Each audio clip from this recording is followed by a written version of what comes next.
Yes, hello, habari na karibu sana. Leo nataka tugusie swala moja ambalo tuweze kufahamishana taarifa kuhusiana na ugonjwa wa Ebola ambao wote tunafahamu kutokana na ripoti mbalimbali za milipuko ya ugonjwa huu katika Jamhuri ya Kidemokrasia ya Kongo katika vipindi vya miaka tofauti.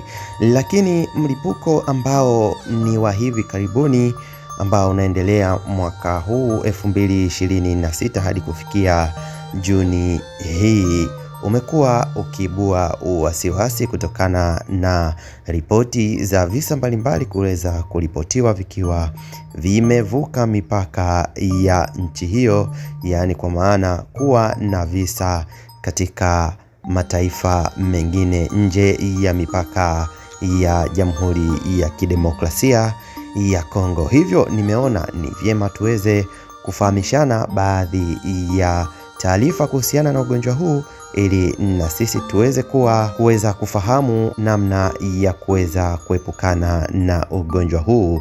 Kupitia video hii tutapata elimu fupi na taarifa zaidi kuhusiana na ugonjwa huu.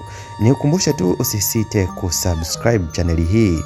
Gusa neno subscribe hapo chini kisha weka alama ya kengele ili kuweza kuwa karibu zaidi kupata elimu za magonjwa mbalimbali na kupitia elimu nyingine ambazo tumeshakwisha kuzitoa katika chaneli hii uweze kupata faida kuweza kutunza afya yako. Hadi kufikia mwanzoni mwa Juni 2026, Jamhuri ya Kidemokrasia ya Kongo imeripoti visa 321 vilivyothibitishwa vya Ebola na vifo 48, huku Uganda ikiripoti visa 15 vilivyothibitishwa na kifo kimoja. Mlipuko huu unasababishwa na aina ya virusi vya Ebola ijulikanayo kama Bundibugyo, aina ambayo kwa sasa haina chanjo iliyoidhinishwa. Mlipuko ulianza mashariki mwa Kongo na baadaye kusambaa kuvuka mpaka hadi Uganda.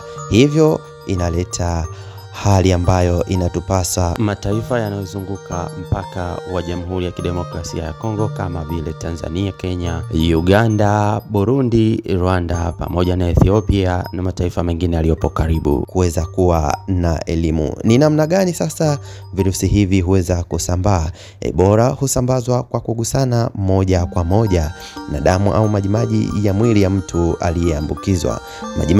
Majimaji hayo ni pamoja na mate, matapishi, mkojo, kinyesi, jasho, maziwa ya mama ama majimaji yoyote kutoka katika via vya uzazi. Pia inaweza kusambazwa kupitia sindano, vifaa vya tiba, mashuka na nguo zilizochafuliwa. Muhimu kuweza kufahamu ni kwamba Ebola haisambazwi kwa njia ya hewa, hivyo hawezi kupata kwa njia ya kukaa karibu na mgonjwa bila kugusana naye moja kwa moja. Kitu gani hutokea pale ambapo virusi vya Ebola vimeshaingia ndani ya mwili, ambapo hii itasaidia kutufahamisha kinachotokea mwilini pale virusi vinapokuwa ndani. Virusi hivi vinapokuwa ndani ya mwili hushambulia kwa haraka seli za kinga na kusambaa haraka kwenda kwenye viungo mbalimbali vya ndani ya mwili, yaani organ, ikiwemo ini, bandama, figo pamoja na tezi mbalimbali za ulinzi zilizopo ndani ya mwili, ikiwemo zilizopo katika maeneo ya makwapa, shingoni, katikati ya miguu na nyingine nyingi zilizopo ndani. Hali hii husababisha mwitikio mkali wa kinga, tunasema immunity response, unaoharibu mishipa ya damu, husababisha kuvuja kwa maji, yani leakage of blood vessels, kutoka kwenye mishipa kushuka kwa shinikizo la damu. Baada ya maji mengi kutoka katika mishipa ya damu na kuingia katika maeneo ya pembeni, huweza kusababisha pressure ama shinikizo la damu kushuka kwa haraka na kuvurugika kwa mfumo wa kuganda kwa damu, yani clotting response. Hivyo husababisha ucheleweshwaji wa kuganda kwa damu na kusababisha kuvuja kwa damu katika maeneo mbalimbali ya wazi, ikiwemo pua, mdomo, masikio na maeneo mengine mbalimbali. Kadiri ugonjwa unavyoendelea, mgonjwa anaweza kupata upungufu mkubwa wa maji mwilini, mshtuko wa mwili yani shock, kutokwa na damu na kushindwa kwa viungo mbalimbali vya mwili kufanya kazi. Baada ya hayo yote kutokea, mwili huweza kuonesha dalili mbalimbali ama ishara ambazo nitakutajia. Dalili hujitokeza kati ya siku 2 hadi siku 21 baada ya kuambukizwa, japo wengi zimeweza kutokea kati ya siku 2 hadi 10 na wachache huweza kusogea hadi siku 21 kulingana na kinga ya mwili ilivyo. Dalili za awali ni pamoja na homa, maumivu ya kichwa, uchovu, maumivu ya misuli, maumivu ya koo. Dalili za baada ambazo zinaweza kupatikana ni kutapika, kuharisha, maumivu ya tumbo, udhaifu mkubwa, yani general body weakness, upungufu wa maji mwilini. Baada ya ugonjwa kuweza kusonga zaidi, ndipo tunapata dalili hizi za baadaye. Katika hali mbaya ya mgonjwa anaweza kupata kutokwa na damu, kushindwa kwa figo kufanya kazi, mshtuko wa mwili, kushindwa kwa viungo mbalimbali vya mwili kufanya kazi, yani organ zile za muhimu kabisa za mwili ikiwemo figo, ini pamoja na ubongo. Kwa nini sasa Ebola ni hatari? Ni hatari kwa sababu huenea kwa urahisi kupitia mawasiliano ya karibu ya mgusano. Bila matibabu ya haraka, ugonjwa huu unaweza kusababisha kifo. Ni aina gani ya matibabu ambayo yanatolewa kwa ugonjwa huu?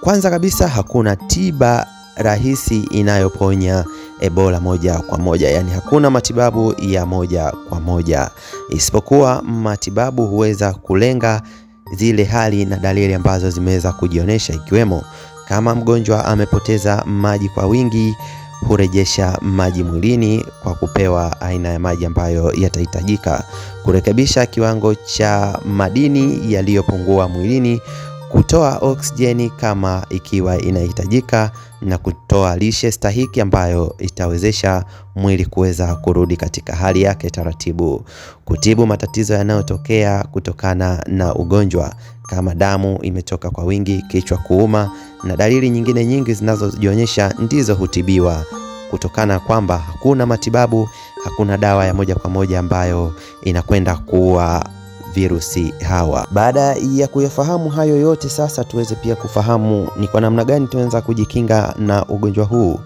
Kwanza kabisa ni kuweza kugundua wagonjwa mapema kwa haraka na kuwatenga na kutoa taarifa na kuweza kuchukuliwa kuwekwa katika maeneo ya wataalamu wa afya, nikimaanisha hospitali. Kunawa mikono ipasavyo ikiwa kuna kesi ama kuna kisa karibu yako.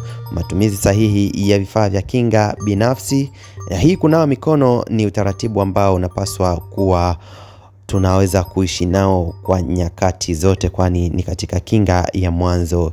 Taratibu salama za mazishi kama kisa kitapatikana na kutapatikana kifo chochote, kuweza kuwa na taratibu salama za mazishi, kufuatilia waliokutana na mgonjwa na kuwachunguza ili kuweza